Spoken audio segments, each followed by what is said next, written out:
আসসালামু আলাইকুম। আমাদের সেনাপ্রধান জেনারেল ওয়াকারুজ্জামানের বক্তব্য নিয়ে ঘরে বাইরে গত 2 দিন ধরে যে ধরনের আলোচনা চলছে, বিশ্লেষণ চলছে, ঠিক একইভাবে দেশে এবং দেশের বাইরে, বিশেষ করে দেশের বাইরের গণমাধ্যমগুলোতে, আন্তর্জাতিক বিভিন্ন গণমাধ্যমে নানান ধরনের প্রশ্ন উত্থাপিত হচ্ছে, নানান ধরনের বক্তব্য বিশ্লেষণের চেষ্টা করা হচ্ছে।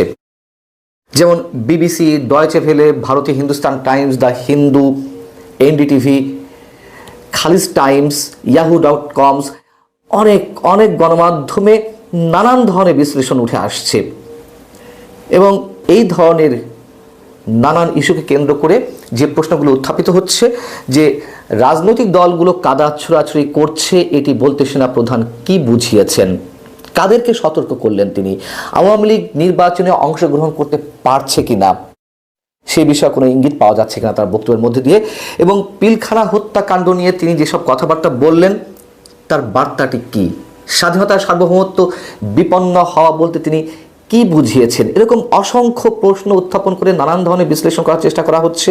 এবং বক্তব্য দেওয়ার সময় সেনাপ্রধানের যে বডি ল্যাঙ্গুয়েজ, শারীরিক যে ভঙ্গি কিংবা বাচনভঙ্গি, সেগুলো নিয়ে নানান ধরনের বিশ্লেষণ চলছে। অর্থাৎ সেনাপ্রধানের এই বক্তব্যটি আমি আগেই বলেছি বাংলাদেশে এই মুহূর্তের জন্য খুবই প্রয়োজন ছিল, খুবই প্রয়োজন, অন্তত যা আমরা ইতিবাচক হিসেবে দেখছি।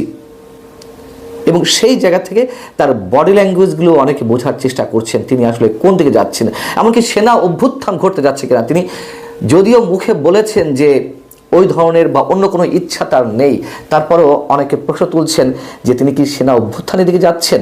আন্তর্জাতিক গণমাধ্যমগুলো কে কি বলেছে সে বিষয়ে কিছুটা ধারণা দেওয়ার চেষ্টা করব। তবে সে বিষয়ে যাওয়ার আগে অন্তর্বর্তী সরকারের উপদেষ্টারা বা উপদেষ্টাদের ঘুম যে অনেকের হারাম হয়ে গেছে সেই ইঙ্গিতও আমি দিয়ে রাখছি। এবং যেহেতু বিষয়টি সেন্সিটিভ, আমি স্পষ্ট করে কারণ নাম উল্লেখ করছি না, কে কি বলেছে সে কথাও বলছি না, শুধু বলছি অনেকের ঘুম হারাম হয়ে গেছে। অনেকে বলতে চাইছেন যে তার এই বক্তব্যের মধ্য দিয়ে আওয়ামী লীগকে পুনঃপ্রতিষ্ঠার একটা বিশেষ ইঙ্গিত আছে কিনা। আমি শুধু এটুকু বলে রাখলাম, আপনারা উপদেষ্টা তো খুব বেশি নেই অন্তর্বর্তী সরকারে, 22 জন 23 জন, প্রত্যেকের ফেসবুকে একটু যেয়ে দেখতে পারেন গত পরশু রাত থেকে গতকালকে পর্যন্ত কে কে স্ট্যাটাস দিয়েছে এবং সেখানে একটি বিশেষ শব্দ ইউজ করেছে। আমি সেই শব্দটি উচ্চারণ করতে পারি না, একেবারে ইনফর্মাল একটি শব্দ যার মধ্য দিয়ে স্পষ্টত ইঙ্গিত পাওয়া যায় যে কার কি অবস্থা এই মুহূর্তে, অথবা কে কি ভাবছেন, কোন অবস্থায় রয়েছেন। এবং একই সঙ্গে প্রশ্ন তুলতে চাই, সরকারের উপদেষ্টা পদে থেকে, মন্ত্রী পদমর্যাদায় থেকে কোনো ব্যক্তি এই ধরনের শব্দ ইউজ করতে পারেন কিনা সেই প্রশ্নটি আমি রেখে দিলাম।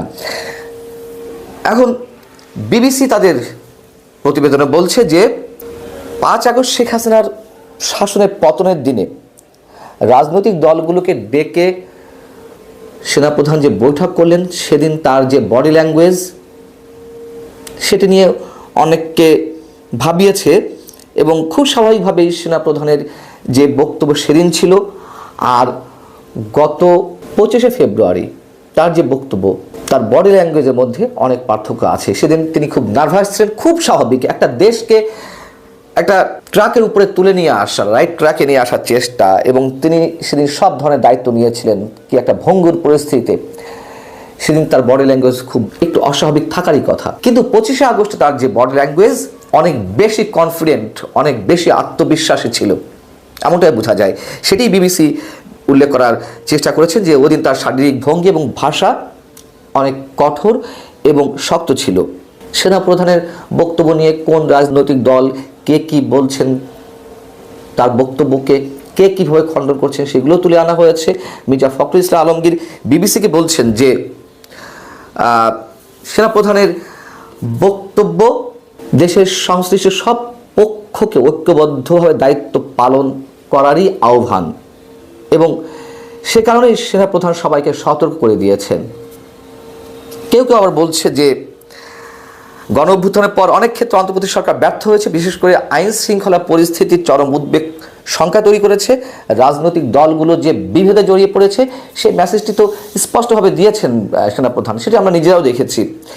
জামাত কি বলছে, জামাতের কেন্দ্রীয় নেতা মতিউর রহমান আকন্দ তিনি বলছেন, দেশের অস্থিতিশীল পরিস্থিতির সঙ্গে স্বাধীনতার সার্বভৌমত্ব বিপন্ন হওয়ার বিষয় কেন এলো, এটি তাদের দলীয় ফোরামে আলোচনা করে এ বিষয়ে তারা প্রতিক্রিয়া জানাবে।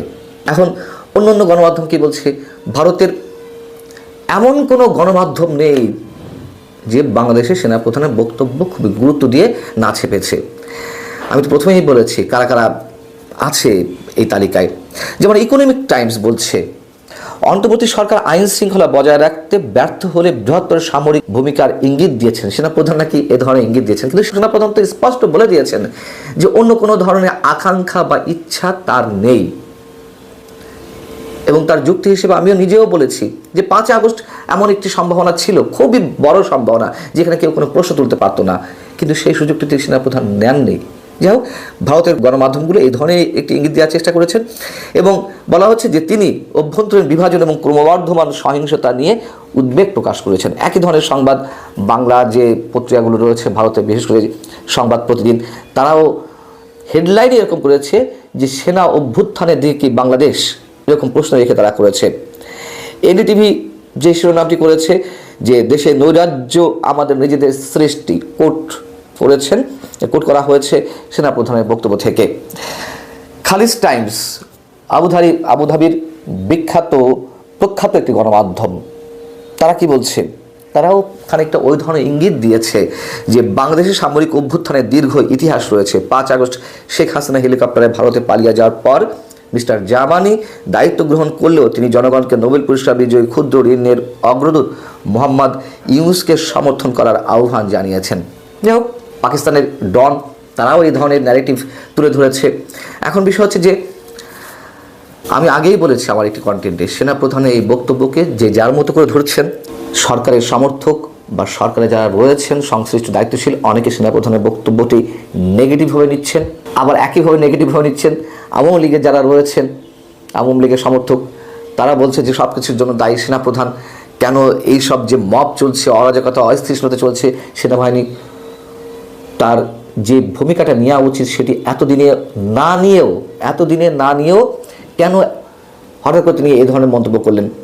দেখুন, করতেই পারেন। তারপরে তো আরও একটি পক্ষ রয়েছে, আরও একটি পক্ষ আমাদের মতো যারা সাধারণ মানুষ, তারা সেনাপ্রধানের বক্তব্যটি অবশ্যই অন্যরকমভাবে গ্রহণ করেছে এবং তাদের মধ্যে এমন একটি ধারণার সৃষ্টি হয়েছে যে অন্ধকার চারিদিকে দেখা যাচ্ছিল, সেখান থেকে খানিকটা হলেও আলোর একটা রেখা সেনাপ্রধানের বক্তব্যের মধ্যে দিয়ে দেখা যাচ্ছে। আল্লাহ হাফেজ, ভালো থাকুন সবাই।